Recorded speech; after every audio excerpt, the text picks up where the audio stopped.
that's the way now that we know the song before it's brought to life in the studio.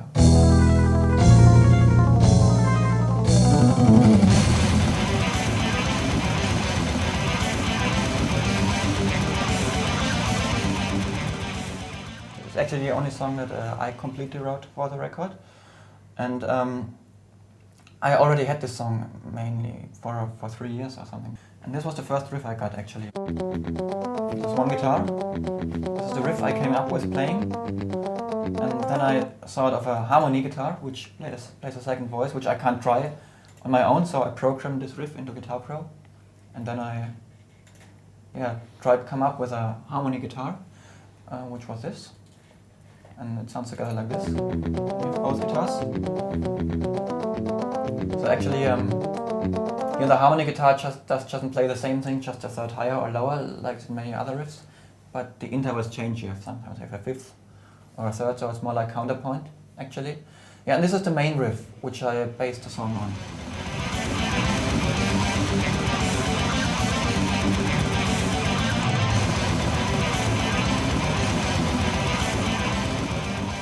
I thought, okay, it would be cool to have another riff there, which has a completely different mood or vibe, because the first one is very melodic and neoclassical, and I thought it would be cool to have some really dissonant and haunting riff there. So I came up with this transition, which is actually, there's no really harmonic structure used in a classical sense, so it's actually complete nonsense. And it sounds very, very demonic, and it's a good contrast to the first riff.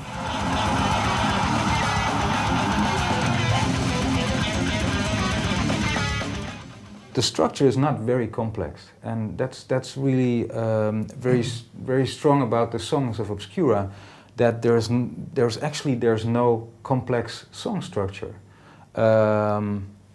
So the songs are easy to catch.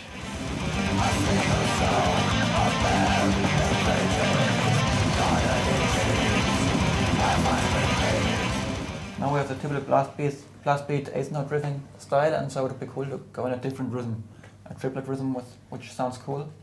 So I came up with that.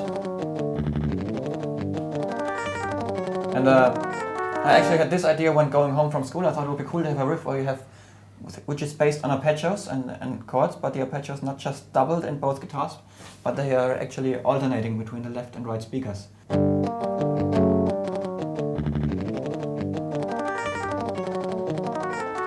Switching between the speakers. And that was the trick with that riff, actually.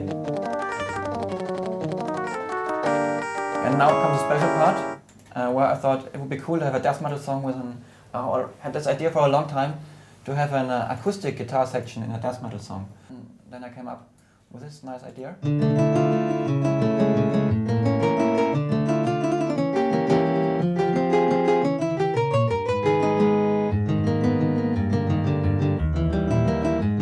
Very baroque. Yeah, definitely.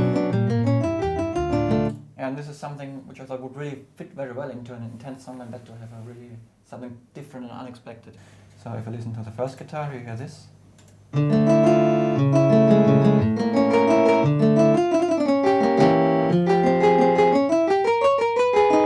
And the second guitar plays something completely different.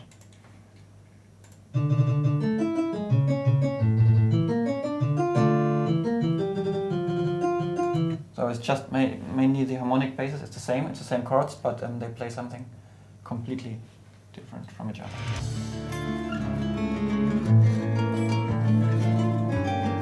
The baroque part, what Chris explained, is a very interesting part for bass guitar for me.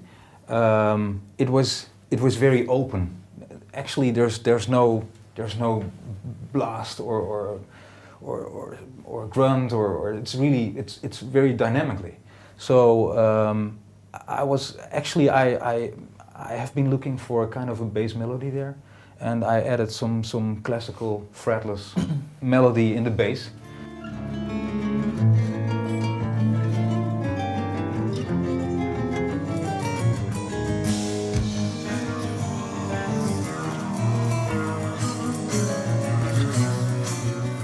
I'm not a real composer. I'm not someone who is writing complete songs. I like to add special stuff with bass guitar or a guitar riff, but just single ideas to put in a song. Everything is written out, but then I say, okay, of course you can change the drum parts how you like, as long as you keep to the structure of the song. I think that everyone who writes a song does it like that in the end. Even Hannes, when he writes a song, he doesn't really stick to his MIDI drum parts. He says this is the main structure of the song, but the details are actually improvised. And it's the same for the bass. It means I wrote a bass line here for that song, but that's not the actual bass line that Jeroen is playing. It was just an idea, so someone can get an impression of how the song will sound like.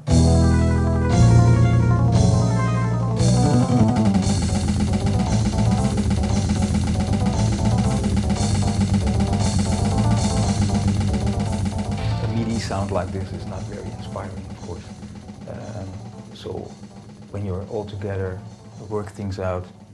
But do you miss that sometimes, that you don't practice regularly? Well, we practice kind of, yeah, we have been practicing a lot. But then it's more like there must be a reason to go to Munich or Nuremberg for a practicing session. And it's not like, of course, I think I'm a good client of KLM and Lufthansa, but we can't do this weekly. So Chris, Hannes and Stefan are rehearsing more often. But of course, I would like to join them as much as possible. There are actually songs on the record which have been there only in MIDI before, which you never rehearsed, and went directly to the studio to record them. And then afterwards, we had to learn how to play them together as a band. So it's like something comes to life. Actually, it's like